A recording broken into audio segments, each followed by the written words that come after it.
요즘 재밌는 전화가 많이 오는데요.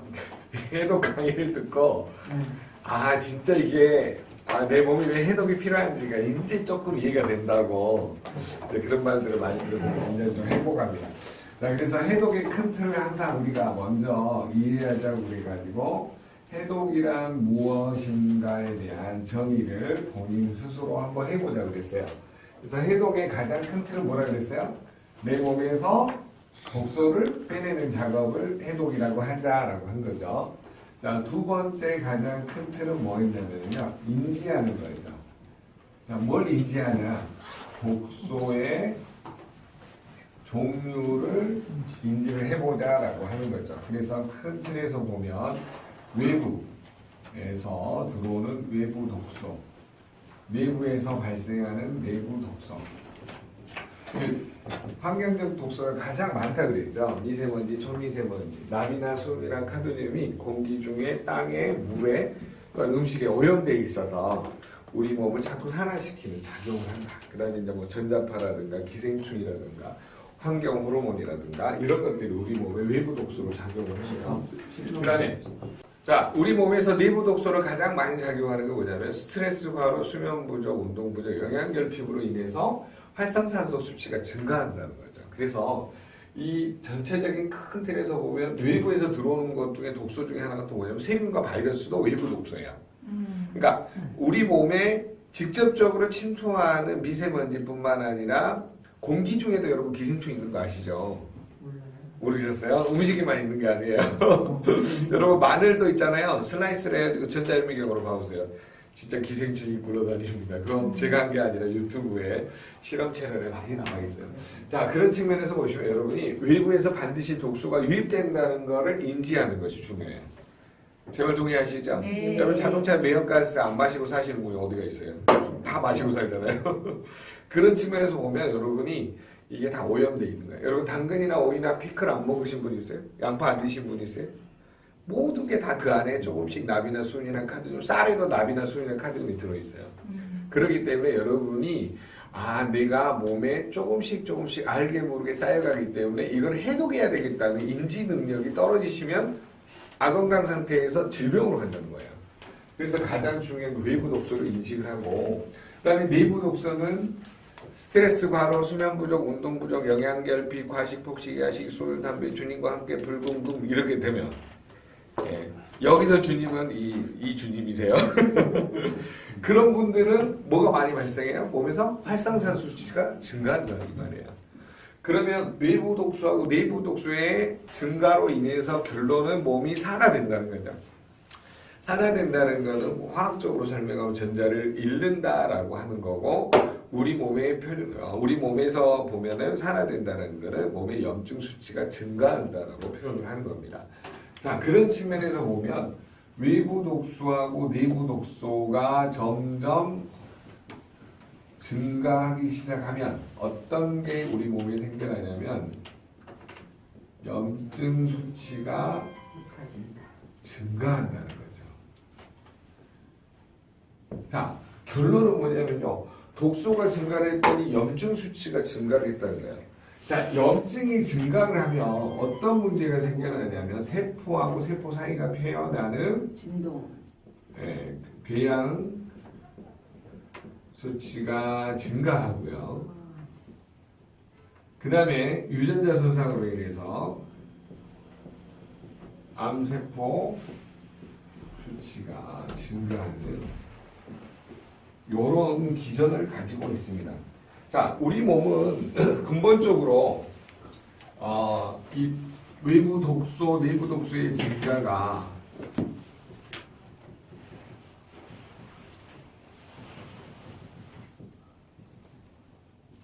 세포의 변형을 가져온다는 거예요. 그래서 그 변형된 증거가 뭐냐? 염증, 궤양, 암세포의 증가를 의미한다는 거죠.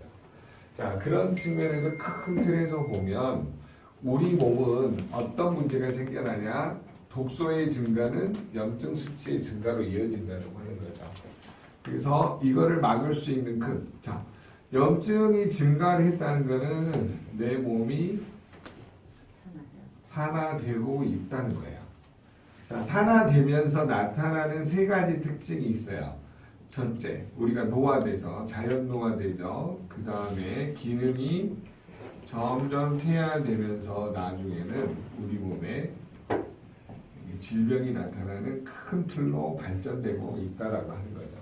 자, 그러면 우리 몸이 점점 산화되고 노화되면서 기능이 퇴화되고 질병이 나타나는 구조로 되어 있는데, 이거를 억제하는 능력을 항산화라고 합니다. 그래서 우리 몸의 항산화 기전은 막아주는 효소라는 단백질들이 있죠. 우리 몸에서 만들어낸 단백질, 세포핵에서 SOD, 간에서 카탈라제, 간에서 글루타치온, 페록시다제, 기타 등등 수많은 효소들이 만들어지고 있고요. 자, 그 다음에 영양소. 우리 몸에서 외부에서 먹어줘야 되는 영양소들은 SOD를 활성화시켜주는 아연, 구리, 망간, 철분, 셀레늄, SOD, 카탈라제, 글루타치온, 페록시다제를 활성화시켜주는 물질이 아연, 구리, 망간, 철분, 셀레늄이에요. 자, 그 다음에 비타민 A, C, E, 그 다음에 셀레늄, 페이토케미칼. 자, 이런 것들이 뭘 활성화시켜주냐면 우리 몸이 산화되는 거를 항산화시켜준다고 하는 거죠. 그래서 우리 몸은 급격히 산화되어 가기 때문에 산화되지 않도록 어떻게 관리할 것인가가 가장 중요한 메커니즘입니다. 그래서 해독의 가장 큰 틀은 뭐냐? 내 몸에서 독소를 빼내는 작업이고, 두 번째 큰 틀은 뭐냐? 독소의 종류를 인지하는 거예요.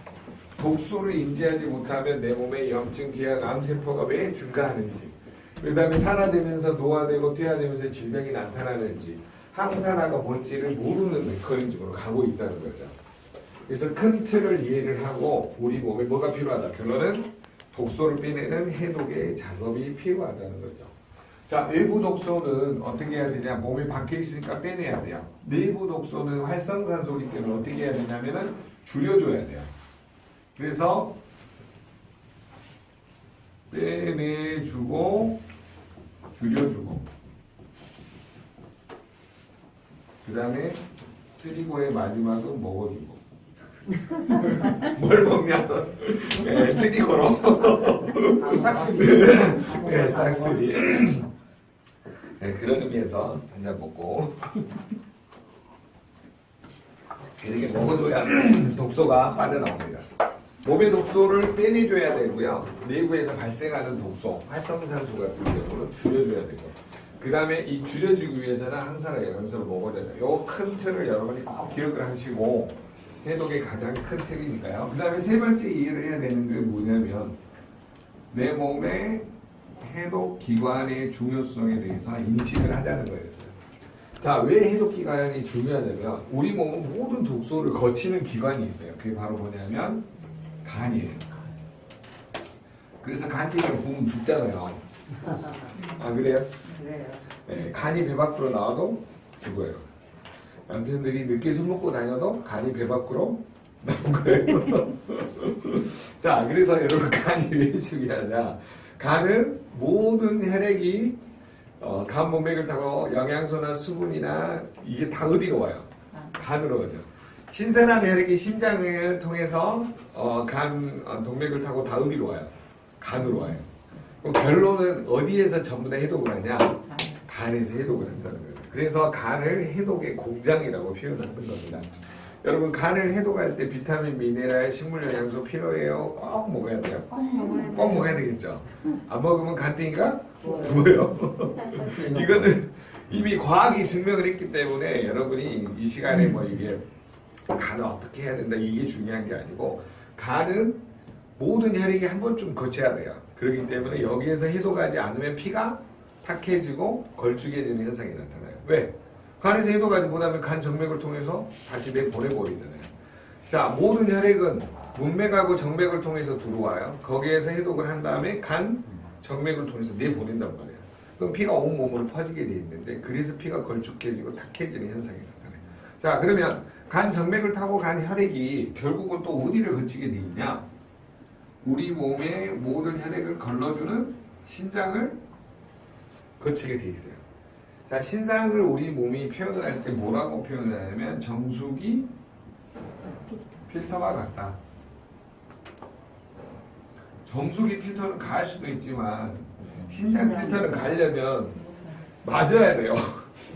신장 이식이 1억씩 줘가면서 맞아야 되는데 그것도 겨우 하나 구해가지고 쓸까 말까 할 정도로 중요한 겁니다. 근데 우리 창조주가 2개를 만들어놨어요. 하나가 고장나도 하나를 쓸 수 있게끔. 그래서 여러분들이 꼭 이 고장나면은 조장희 원장님한테 가서 고쳐달라고 그러세요. 신장은 교정이 가장 1순위입니다. 맞죠? 네. 네, 교정하면 바로 부정이 빠져요. 네. 신기하죠? 네. 일단 교정을 먼저 해보세요. 이거는 이미 모든 의사들이 교정에 대한 중요성을 인식을 했기 때문에 카이로프라틱을 통해서 좀 교정하는 게 가장 중요합니다. 그래서 여러분 간하고 신장 중에 특히 신장이 망가진 사람은 교정부터 많이 해보세요. 빨리 좋아집니다. 이해됐죠? 자, 그러면 간은 큰 틀에서 보면 해독 공장이죠. 자, 여기서 해독하지 못하면 마지막에 과부하가 어디서 걸려요? 어디서 걸려요? 신장에서. 나트륨은 재흡수하고 칼륨은 배출하고 그 다음에 우리 몸에서 중요한 거는 다 끌어서 다시 써야 되는데 못 쓰게 되고 그 사구체가 점점 막혀요. 그럼 여러분 그물을 오래 쓰면 그물이 찢어지죠. 네, 우리 사구체가 찢어져가지고 단백질이 소변을 통해서 나가는 질병을 뭐라 그래요? 단백뇨라 그러죠. 그래서 단백뇨가 검출이 되고 알부민이라든가 적혈구 이런 게 검출이 되면 나중에 병원에서 이제 뭐냐면 당신은 이제 뭐 60%, 70%, 80%가 막혀서 지금 만성 신부전증으로 가고 있습니다. 그러니까 지금부터 관리하고 예방을 하십시오. 안 그러면 뭐 한다 그래요? 신장 투석하고 이식을 해야 됩니다. 이렇게 겁을 줘도 말을 안 들어. 네, 다 망가진다는 말을 들어요. 껄껄껄 한다 그러잖아요. 네 말을 들을 걸 하죠. 네, 그러다가 목에 걸려서 죽죠. 껄 하고. 네. 그래서 대부분 간하고 신장이 망가진 다음에 문제를 일으키기 때문에 여러분이 고객한테 이 원리를 설명하세요. 그러면 해독이 뭔지를 모르는 사람한테 독소를 우리 먼저 이야기하고 다니고 있잖아요. 그래서 해독이라는 건 뭐냐면 내 몸에 쌓인 독소, 그 다음에 내부에서 발생하는 독소를 빼내주고 줄여주는 일이 해독의 1번이라는 거죠. 근데 이거를 하려면은 일단 먹어줘야 되는데 항상 영양소를 먹어주라는 거고, 그 다음에 우리 몸은 항상 모든 혈액을 어디서 걸러요? 간에서 해독하고 신장에서 배출하는 거예요. 그래서 이 2가지 기관이 가장 먼저 망가진다는 거죠. 그러면 여러분 잘 보세요. 우리 몸의 에너지 대사 과정에서 생긴 이산화탄소를 내뿜고 신선한 혈액을 우리 몸으로 공급해주는 게 어디예요? 폐죠. 여러분 폐가 고장나면 빨리 죽을까요? 오래 살까요? 빨리 죽습니다. 네, 산소가 부족하기 때문에 빨리 죽게 되는 거죠. 그래서 여러분 폐는요, 그때 조장희 원장님 참 재밌더라고요. 여기 우리 갈비뼈 사이사이 눌러보잖아요. 가스 차면 진짜 이거 가스 빠지더라고. 아모니아 가스가 있잖아요. 눌러보세요. 그러면 이렇게 눌렀다가 탁 뛰잖아요. 그럼 탁 빠져요. 이쪽 림프를 통해서. 신기하더라고요. 공기가 아니고요. 네, 우리 혈액 안에 림프 속에는 아모니아 가스가 많아요. 네. 그렇기 때문에 여러분이 사이사이에 낀 거를 잘 빼주시면 되고. 자, 폐하고 표리 관계를 이루는 게 있어요. 뭐냐면 대장이에요. 자, 여러분 대장은 왜 중요하냐? 우리 몸에서 소화흡수 배설 맨 마지막에 독소를 모든 소화흡수되고 남은 거를 배설하는 기관이기 때문에 중요합니다. 자, 우리나라에 가장 많은 암 환자가 또 뭐냐면 대장암이에요. 요즘에 위암보다 더 많은 게 뭐냐면 대장암이에요. 그래서 여러분이 장의 문제는 이미 어떻게 할 수 있냐면요. 여러분 치질이 시작이 되고 변비가 시작이 되잖아요. 그러면 우리가 암을 달고 산다라고 보시면 돼요. 딱 치질, 변비 딱 시작되잖아요. 그러면 내 대장에 문제가 생겼구나. 거기를 방치를 하면 결론은 어디로 가냐면요. 치질로 가고요. 그 다음에 정맥혈이 뭐죠? 대장 안에 있는 그 뭐죠? 이런 그 사이사이가 염증이 생기면서 개실이 생기고요. 그 사이사이로 독소가 바로 유입이 돼버리면 혈액이 탁해지고 이제 면역의 과부하가 걸리기 시작을 하는 거죠. 그런 측면에서 보면 여러분이 먹는 음식도 굉장히 이제 살펴보셔야 되는데 간하고 신장, 그 다음에 폐하고 대장에 문제가 생겨서 맨 마지막에 사인을 주는 기관이 뭐냐? 피부예요. 여러분 피부를 우습게 보면 안 돼요. 피부는요 자기 건강의 바로미터예요. 내 피부를 보고 검버섯이 들어가고 있다 그러면 나는 요단강 건너갈 준비를 하셔야 돼요. 뭔 말인지 아셨어요? 검버섯이 하나씩 둘씩 증거하면은 요단강이 건너갈 날이 가까우신 거예요. 그래서 그 모든 거는 자 간하고 신장하고 피부하고 대장에 쌓인 독소가 해결이 안 되면 근본적으로 어디로 밀어낼까요? 피부로 밀어낸다는 거예요. 그래서 여러분이 여기에서 가장 중요한 건 뭐냐? 해독의 기관, 정의, 인지, 기관을 꼭 이해를 하시고 네네. 그러면 저희가 이제 PM 삼총사를 드시고 유난히 가려움을 많이 겪는 분들은 네네. 소장님 말씀하신 간과 신장 이런 폐 대장에 대한 걸 한번 그쵸. 봐드려야 여기를 되겠네요. 쭉 봐드려야죠. 네. 그러면 이제 사인이 나오죠. 그러면 간의 해독을 먼저 하려면 이거 디톡 드링크, 디드링크를 드리면 돼요? 네. 원래 이제 TD링크를 먹는 게 제일 빠르죠. 없으니까 없으니까 리스토레이트하고 액티바이저 제수출을 좀 더 많이 드시고요.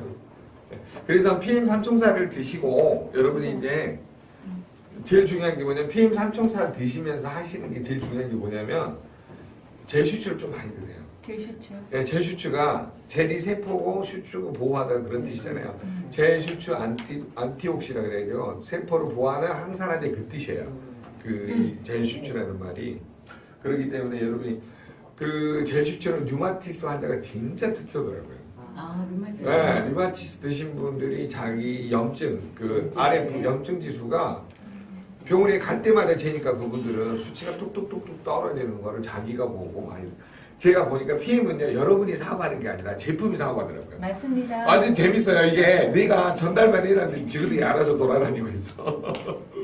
정말 이게 사업하기 너무 쉬운 것 같아요. 여기서 사업 성공보다는 이제 땅에 처박고 죽어야 돼요. 점심분에 웃자고 한 소리입니다. 죄송합니다. 예. 그래서 여러분 전달만 많이 하세요. 그럼 제품이 일하더라니까요. 자, 그래서 간, 신장, 폐, 대장, 피부 이 5가지를 꼭 보세요. 그러면 여기에 문제가 생기면 반드시 문제가 어디 오냐? 혈액이 탁해지고요. 그 다음에 혈관 아래에 있는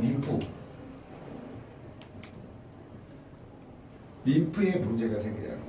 그 다음에 여기에 문제가 생기신 분은 어디에 문제가 생기냐면 우리 몸의 에너지 흐름의 창고인 경락에 문제가 생겨요. 여러분 경락은 실제 이런 아주 머리카락보다 아주 얇은 간이 발견이 됐어요. 그래가지고 혈액계, 림프계, 경락계라는 제3의 움직임이 있는데 이것이 어디서 발견했냐면 김일성 대학에 있는 그 뭐냐면 어떤 박사님이 그 한의학 박사가 발견을 해서 이게 세계적으로 안 알려진 거예요. 실제로는 그 경락의 선을 이미 발견이 되어 있습니다. 그래서 여러분이 자, 경락은요, 쉽게 설명을 하면 뭐냐면, 가다가, 경락의 그 에너지 흐름이 경혈이라 그러죠? 경락, 경혈, 그러잖아요. 혈자가 무슨 혈자냐면 구멍혈자예요. 여러분, 가다가 눌러가지고 이렇게 푹 들어가는 데 있죠? 네. 그거는 다 경혈이라고 보시면 돼요. 이런 데 있죠? 이렇게 푹푹. 이렇게. 눌러가지고 들어가는 데는 다 경혈이에요. 그래서 이게 연결이 되면 경락이 되는 거죠. 예. 경혈은 전개장이고 경혈은 선로예요. 선로. 저기가 고속도로. 그렇기 때문에 여러분이 경락과 경혈의 문제까지 나타나기 시작을 해요. 자, 그러면 에너지의 기운이 막힐 때 혈액, 림프, 경락, 경혈의 순서로 다 막혀요. 그러니까 여러분이 경락이 뭐냐면 실제로 발견된 과학이고 미신이 아니에요. 여러분들이 이거 뭐 경락하면 막 우습게 하는 경우가 있는데 그게 아니고 실질적인 과학이라는 걸 여러분이 꼭 알아두시고 자 그래서 요런 이 해독 기관하고 결론은 마지막에 혈액, 림프, 경락, 에너지 흐름이 막히면서 질병이 시작이 되고 가속화되게 됩니다. 자, 세 가지 틀을 먼저 꼭 이해를 하신 다음에 고객한테 설명을 하고 그런데 오늘 해독에서 이제 고혈압 툴을 다루는 이유 중에 하나는 뭐냐면 혈액이 탁해지고 혈관이 딱딱해지는 거, 혈관 탄성이 줄어들면 뭐가 시작이 돼요? 동맥 경화가 시작이 돼요.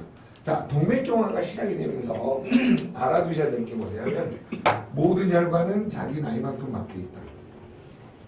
모든 혈관은 자기 나이만큼 막혀 있다. 자, 요거를 고객한테 꼭 알려주시기 바랍니다. 자, 모든 혈관은 자기 나이만큼 막혀 있다는 건 뭐냐면 자기 나이가 증가하면 증가할수록 혈압이 높아질 수밖에 없다는 거죠. 자, 혈압이 높아진다는 말은 자연 노화를 의미합니다. 그러니까 고혈압은 병이 아니다. 이 책을 일본인 의사가 쓰셨어요. 제 말이 아니에요. 어디 가서 큰일 납니다. 일본인 의사 말씀이세요. 그분이 그 의대 교수로 있다가 나오셔가지고 아마 쫓겨나신 것 같아요. 저 책 쓰시고 나서. 병이 아니면 뭐더라고. 이분이 주장하는 건 뭐냐면 콜라겐이에요. 여러분 콜라겐은 잘 들어보세요. 혈관은 몇 중막으로 돼 있어요? 3중막. 그러니까 내막과 중막, 외막 사이에 본드 칠해놓은 게 뭐냐면 콜라겐하고 엘라스틴이에요. 이게 줄어드니까 혈관이 가늘어지고 딱딱해지는 거예요. 그럼 혈액이 지나갈 때 압력이 자연적으로 높아진다 이 말이에요. 그러면 콜라겐은 20세부터 점점 1%씩 줄어들어가지고 50세부터는 뭐가 시작이 되냐면 동맥 경화가 시작이 됩니다. 그러면서 혈액이 지나가면서 압력이 높아져요. 그런데 과식, 폭식, 야식, 술, 담배, 불금을 금을 이렇게 즐기신 분들은 점점 혈관이 어때요? 막히기 시작한다 이 말이에요. 혈관이 막히면 무슨 짓을 해요? 그때부터 약을 찾아. 식품을 찾는 게 아니라. 그러니까 식품을 그때부터 드시던 분은 건강한데 그때부터 약을 드시는 분은 돌아가시더라고요. 제가 아시는 분이 이번에 이제 갑자기 새벽에 심장마비로 돌아가셨는데 약을 한 주먹씩 드셨더라고요. 그러니까 결론은 여러분 나이 먹을수록 약 먹고 돌아가실래요? 건강식품 먹다가 건강하고 행복하게 돌아가실래요? 알면도 불구하고 나한테 투자를 안 해요. 여러분은 진짜 돈이 있으면 그냥 자식들한테 주지 말고 내 몸이 투자하고 내가 건강히 사는 게 좋을 것 같아요. 요양병원에 가보세요. 거의 그 고려장이잖아요. 현대방. 아시죠? 자, 그래서 여러분 혈관 노화, 동맥경화, 그 다음에 이게 자연스럽게 고혈압으로 이어지고 있는데, 자, 이 남은 시간에 지금 제가 뭘 하려고 하냐면, 이게 지금 그때 이제 질병관리본부 이제 전라도 광역시에서 돈 주고 약물을 어떻게 이제 처방하는지 약물 데이터가 나와 있어요. 네. 그래서 여러분 보시게 되면 이런 이제 약물들이 고혈압 약이 어마어마하게 많습니다. 그래서 혹시 고혈압 약 드시고 계신 분 손 들어보세요. 고혈압 약. 고혈압 약은 없으시네. 여기는 다 건강하신 분들만 모여있나? 아니 근데 식품 먹으면 고혈압 약을 안 먹게 된다고 다 끊었다 하더라고요. 예, 그런 경우가 많은데. 자, 어찌됐든 지금은 결론은 뭐냐면요. 몸들이 모든 혈관이 자기 나이만큼 막혀가기 때문에 자연 노화가 발생을 하고 있습니다. 자, 그러면 고혈압이 여러 가지 기전이 있는데 첫째가 이제 약물을 사용하는 것. 고혈압 약물 사용 기전을 보면 몸의 기능이 어디가 문제가 생겨나는지를 알 수가 있어요. 자, 그래서 이 병원에서 가장 먼저 혈압을 낮추기 위해서 쓰는 약이 뭐냐면 이 이뇨제예요. 자, 이뇨제는 어떤 특징이 있다고 그랬어요? 기억나세요? 자, 이뇨라는 누구예요? 소변을 내보내는 거죠. 혈액량을 일정하게 줄여가지고 심장의 압박을 줄여주는 약물이에요. 그래서 이 약물의 특징 중에 하나가 여기 보시면 혹시 여러분 꼭 알고 계세요. 색깔이 흰색하고 주황색하고 뭐 이게 뭔 색이죠 이게? 연두색 같은 게 아니에요. 토림이라는 약이 있고 디클로짓이라는 약이 있고 알닥톤이라는 약이 있는데 굉장히 많이요. 뭐 스피라닥톤이라는 것도 있고 그래서 여러분이 이 세 가지 약물 중에 하나를 먼저 써요. 고혈압은 무조건 1차 약물이에요. 그러니까 바로 뭐냐면 뭐 노바스크를 쓴다든가 아테놀을 쓴다든가 이런 게 아니고 꼭 알아두셔야 돼요. 1차 약물을 뭘 쓴다고요? 이뇨제. 네. 그래서 여러분이 병원에 딱 가시면 처음에 쓰는 약물이 이거예요. 그렇기 때문에 꼭 알아두셔야 돼요. 아, 너 이뇨제 쓰니? 이렇게 물어봐야 돼요. 뭔 소리? 그러면 이 무식한 놈아? 병원에서 쓰는 첫째 약물이 이뇨제잖아요. 그래서 혈액의 양을 줄여서 여기에 쓴다는 거를 꼭 알려주세요. 자, 그러면 이뇨제는 약물을 뭘 알아두셔야 되냐면 아까 방금 말한 토렘, 그 다음에 알닥톤, 그 다음에 그 이름이 뭐더라? 디클로짓. 네. 지금 여기 나와 있는 약물들은요. 그 대학병원이나 일반 병원에서 가장 많이 쓰는 1차 약물들이에요. 그렇기 때문에 혈액 양을 좀 줄여서 일반적으로 뭐냐면 혈압을 약간 떨어뜨리는 약물이에요.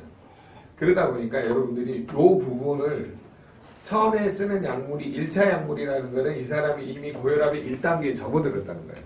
그래서 이제 조절이 안 되면 그 다음으로 많이 쓰는 약물들이 뭐냐면 칼슘 채널 브로커라 그래가지고 칼슘 채널 차단제 이렇게 표현할게요. 한번 몰라요. 블러커 하면 블럭 이렇게 막아주다 그 뜻이 있는데 자 여러분 칼슘이 혈관 근육 안으로 들어가면 혈관이 이렇게 확 수축돼 버리잖아요. 혈관이 수축되면 혈액이 지나갈 때 압력이 어때요? 확 높아지죠. 그러니까 일정하게 좀 덜 뭐냐면 혈관 근육세포로 흡수 덜 되게 만들면 어때요? 좀 더 수축되는 걸 덜 수축하게 만들겠죠. 그러면 혈액이 지나갈 때 압력이 덜 받죠. 그런 거를 보고 칼슘 채널 차단제라고 하는 거예요. 이해되셨어요? 네. 그래서 뭐냐면 요거를 전문용어로 하면 칼슘 채널이니까 C죠. 그 다음에 차단이니까 뭐예요? 블로커죠. CC 제제라고 표현을 해요. 칼슘 채널 차단제. 캠퍼스 커플 물어뜯는 거 액티바이트 뭐 이런 식으로 하더라고요 누가.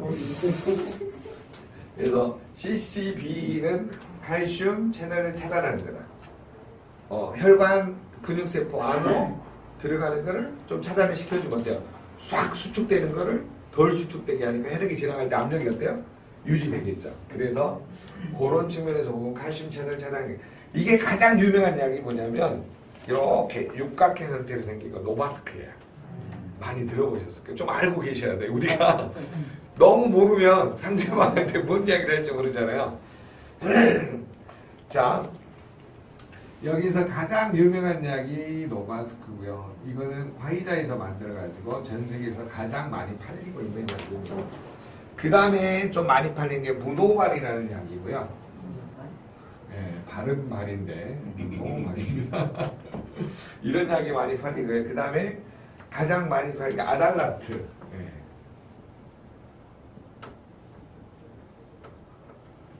아기를 달라고 아달라트. 그 다음에 이제 박사르라는 약이 있고요. 박사르. 이름들이 다 재밌죠. 박살낸다 그 뜻인가 봐요. 자, 그래서 이런 약물들은 혈관의 근육세포에 칼슘이 과다하게 흡수돼가지고 혈관 수축하는 것을 억제시켜주는 약물이다. 이렇게 보시면 되겠습니다.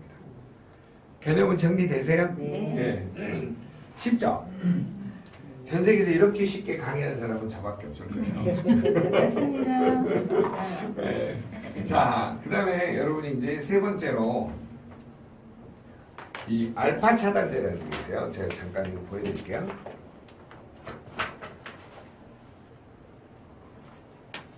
자, 고혈압육제 이게 알파 차단제라는 게 있는데 이거는 뭐냐면 우리가 쉽게 설명을 해보면 뭐냐면요. 그 혈관 알파 차단제 이렇게 알파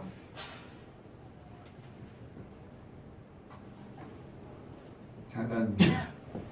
자, 알파 차단제는 어떤 역할이냐면 혈관을 수축하게 하는 이 신경 중에 알파 신경이라는 게 있어요. 네. 무슨 신경이요? 알파 신경. 혈관을 차단하면 알파 신경을 억제를 시켜요. 이거는 혈관을 차단하는 신경이죠.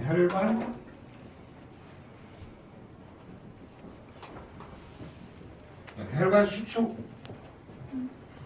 네, 혈관을 수축하게.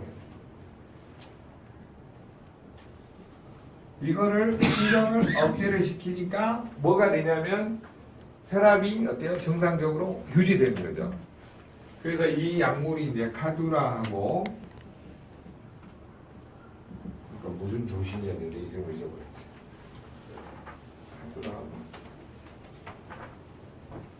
카두라하고 프라조신이구나. 카두라 프라조신.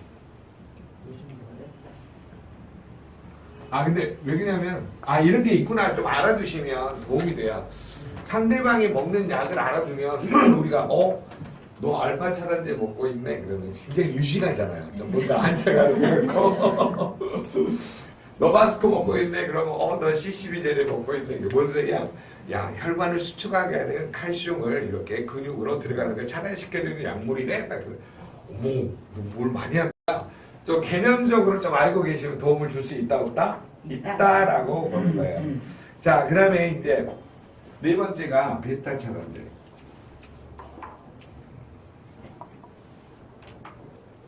베타 차단제. 자, 여러분 베타 차단제의 가장 큰 특징이 뭐냐면은요. 심박동, 심박줄. 이게 심박동, 심박줄.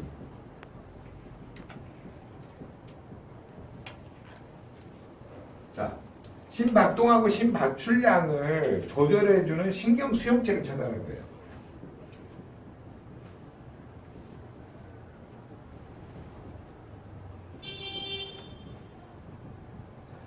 자, 이걸 쉽게 한번 설명해 볼게요.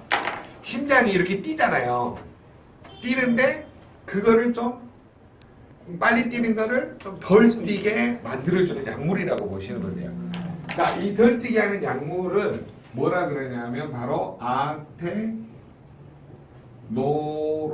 요 약물이 붙어 있는 거예요. 성분명이나 이름이 아테놀이 붙어 있으면 다 그거예요.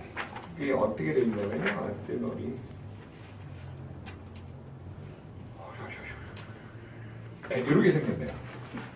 아테노롤, 테놀민, 전부 다 이게 베타 차단제는 약물이 흰해요. 흰색이네요.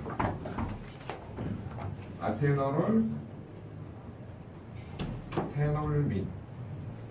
요런 약물들은 전부 다 베타 차단제라고 보시면 되겠습니다. 자, 그러면 다섯 번째로 어떤 약물이 있냐면 요 두 개를 동시에 차단하는 약물이 있어요. 알파, 베타 차단제. 자, 이 말은 쉽게 설명해 이 두 가지 장점을 합쳐놓은 거죠. 혈관을 수축하는 신경을 억제를 시키고 심장이 빨라지는 이 신경 수용체를 차단시켜주는 약물. 그거를 정근당에서 이제 딜라트린이라는 약물을 만들었는데, 자, 이 약물은 어떻게 생겼냐면요. 여러분, 이것도 좀 보시면 아마 도움이 되실 것 같아서 이렇게 흰색에다가 이런 식으로 약간 쪼개져가지고 이렇게 생겼어요. 약물들이. 그러니까 대부분 뭐 이런 약물들이 저기 뭐냐면 알파베타 차단제라고 보시면 됩니다. 그러니까 알파베타 차단제는 알파 차단제하고 베타 차단제의 장점을 모아놓은 약물이다라고 하는 거예요. 이해되셨나요? 네. 혈관을 수축하는 알파 신경을 억제를 시켜주고 심박동, 심박출량을 조절하는 수용체를 차단시켜. 그러니까 심장이 좀 덜 뛰게 만들어준다 이 말이에요. 그러면서 그러면 여러분 심장이 정상적으로 막 빨라져서 뛰어야 되는 덜 뛰게 하면 심장이 과부 걸리겠죠. 그래서 나중에 이제 심장 때문에 빈맥이 막 나타나고 막 몸이 막 갑자기 어지럽고 막 이런 현상들이 나타나요. 그러니까 약물 부작용 반드시 있어요. 네. 아니 그 양자를 재다 보면 네. 고혈압 약을 드시는 분이 자심실 유효 펌프력이 오히려 저혈압 쪽에 가는 분들이 태반이에요. 네. 그게 이제 약물로 인해서. 그렇지. 약물로 인해서 브로커를 차단시켜 놓으니까.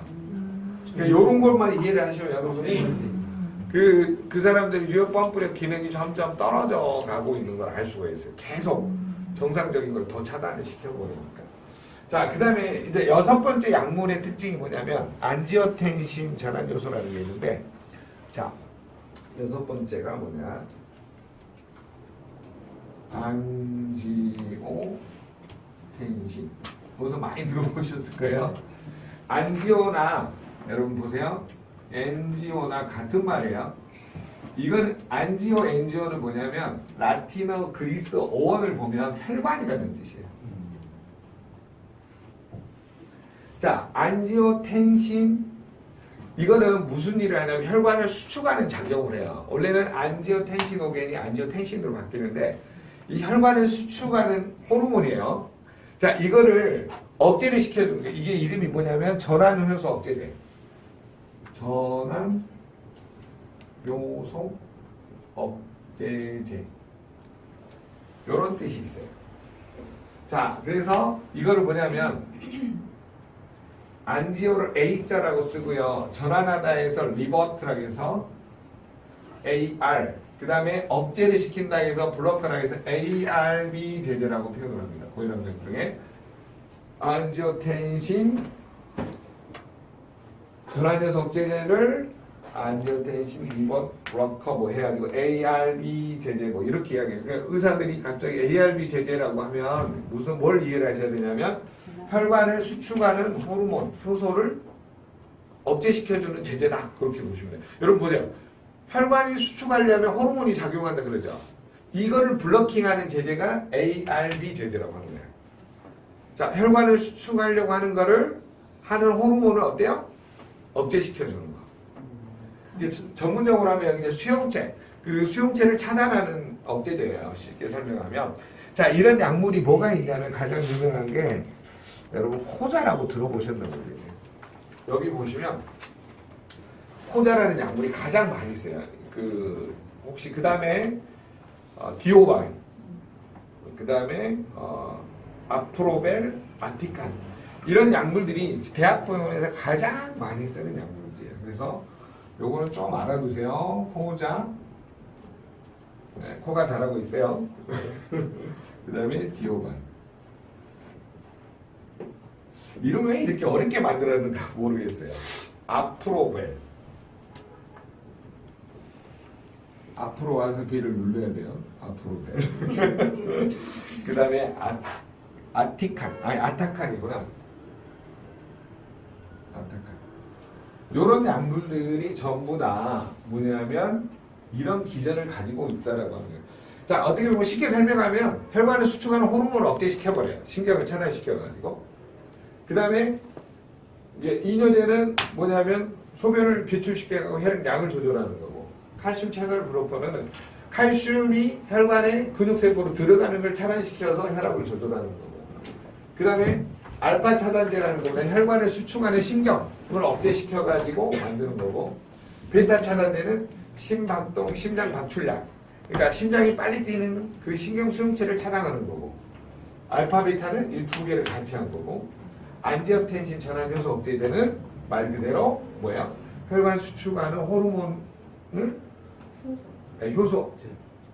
효소를 억제시켜가지고 혈관 수축이 덜 되게 만드는 이런 약물들이 있다는 거죠. 자, 그 다음에 마지막 약물 7번째는 뭐냐면 그냥 혈관 확장제가 있어요. 자, 우리 혈관 확장제는 뭐가 있어요? 뮤노긴 있죠. 네. 근데 약물도 혈관 자체적으로 확장제가 하나 있어요. 그 약물이 뭐냐면 여기 보면 히드랄라진이라는 이름도 히드랄라진. 예, 읽고 알아두세요.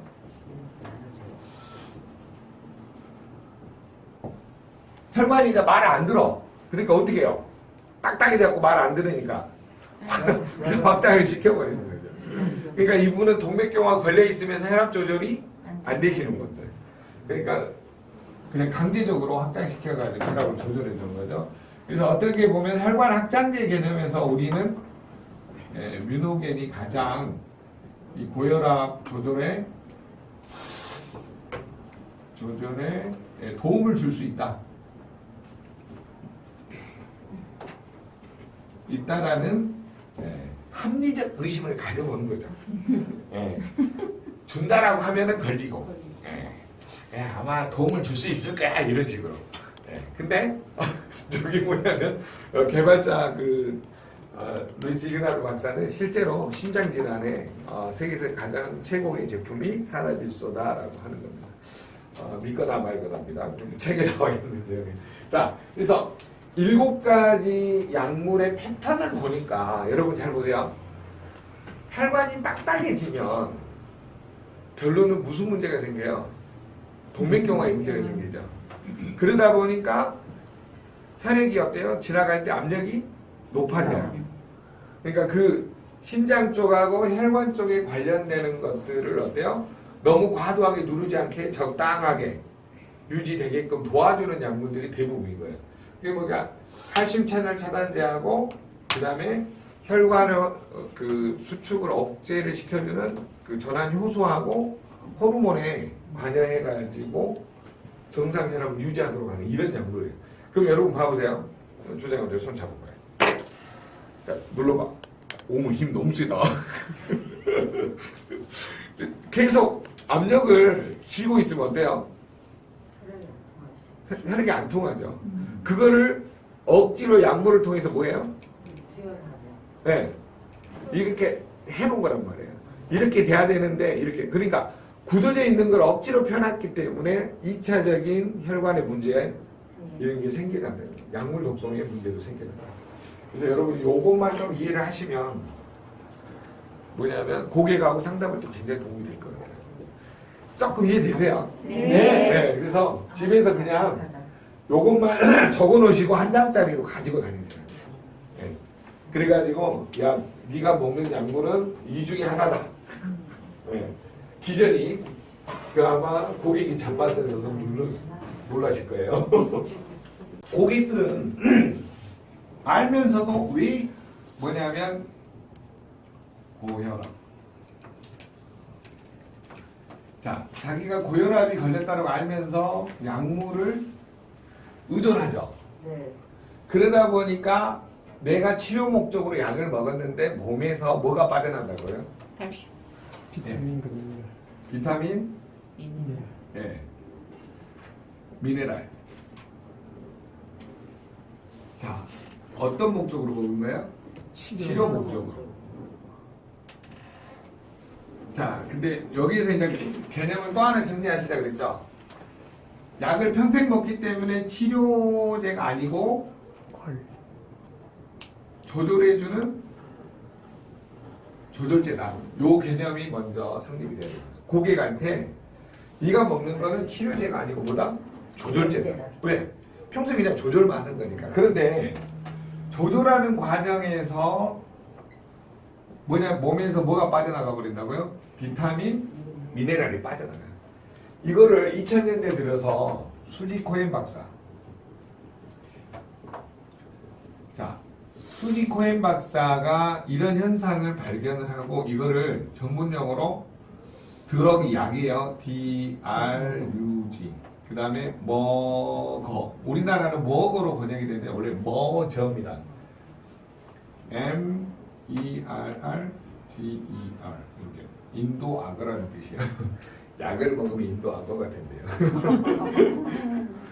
자, 그래서 드럭 머러서 드럭 먹으라고 번역이 되어 있는데 실제로 이 약사님들 그 서대에 가보면 대학 다닐 때 이렇게 필독서 해가지고 전부 하나씩은 있습니다. 그래서 여러분들이 48,000원이 가거든요. 하나 사가지고 사진에 딱 비치를 해놓으세요. 그러면 왠지 있어 보입니다. 자, 그래서 우리는 이번 시간에 고객한테 마지막으로 인식시켜야 될 게 뭐냐? 아이고, 어떤 약이든지 간에 치료 목적으로 먹는데 치료제가 아니고 무슨 제의 성격을 가지고 있다? 조절제의 성격을 가지고 있다. 그렇기 때문에 평생 먹어야 될 약이 내 몸에서 비타민, 미네랄을 빼져나가면서 몸이 영양 결핍에 시달리게 된다는 거죠.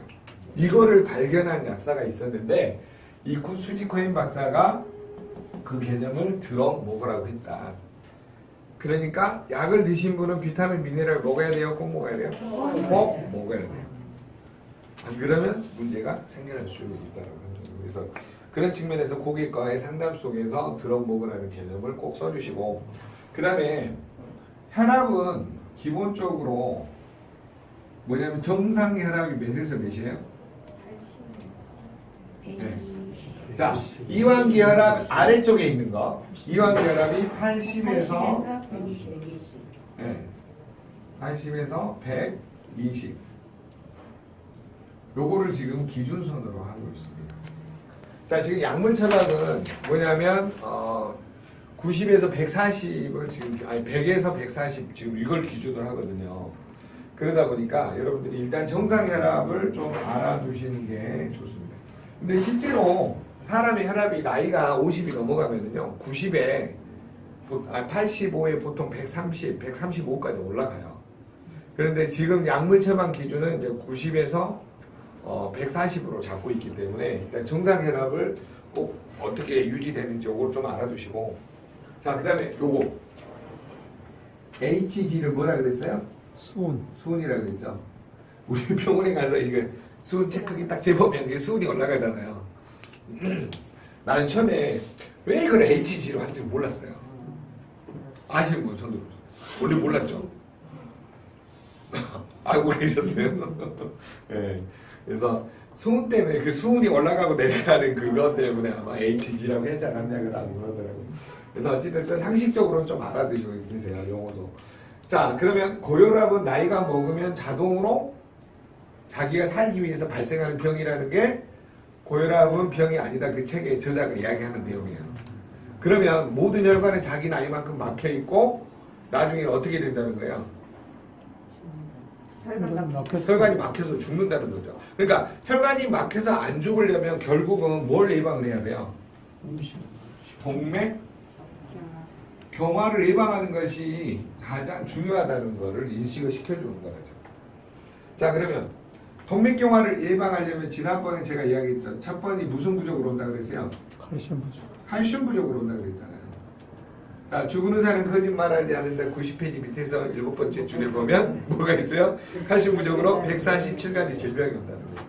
그래서 동맥 경화가 생기고 고혈압, 고지혈증 여러 가지 원인이 물질이 칼슘 부족이에요. 두 번째는 호모시스템의 농도가 증가하면서 동맥 경화 온다 그랬잖아요. 그럼 결론은 영양소로는 무슨 부족이에요? 비타민 B6, B9, B12 부족이라는 거죠. 자, 우리는 지금 의사가 아니기 때문에 기능의학으로 가고 있는 거예요. 영양을 어떻게 분석할 것인가. 이해되셨죠? 네. 자, 그 다음에 세 번째 원인은 뭐냐면은 LDL하고 TG. 기름 덩어리가 너무 많은 거를 줄여줄 수 있는 게 오메가3하고 나이아신이거든요. 오메가3하고 비타민 B3. 자, 이런 영양소가 동맥경화를 예방할 수 있다고 하는 거고. 그 다음에 모든 혈관은 근육으로 되어 있죠.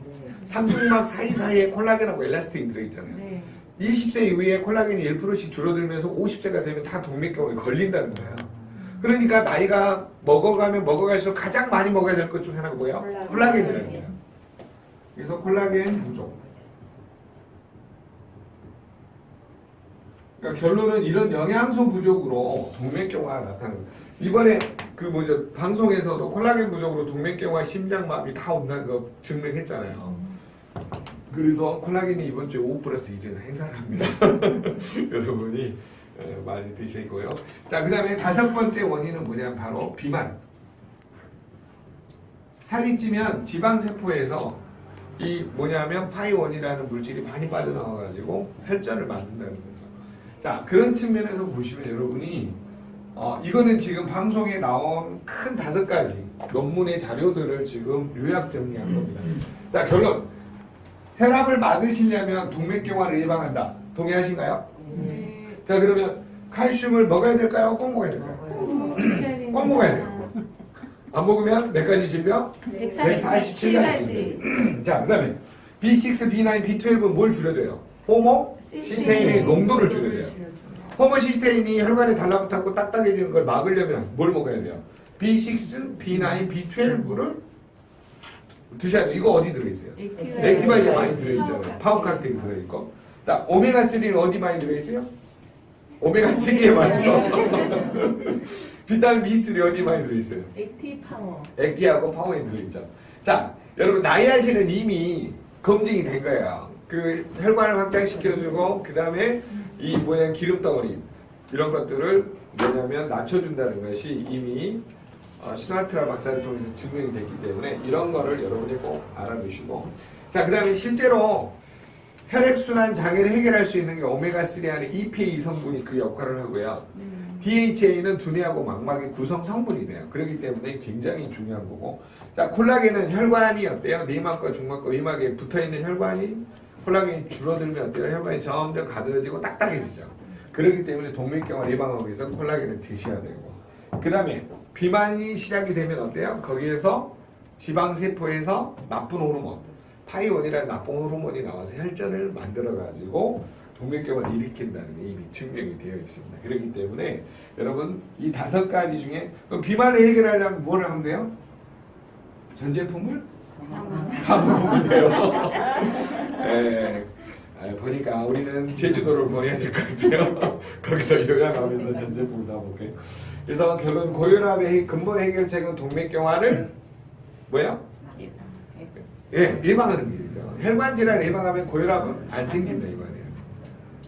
정말 동의하시죠? 네. 그래서 이런 걸 어떻게 관리할 것인가를 고객가 이제 알려주는 사업이 PM 사업이 아닌가 그렇게 생각합니다.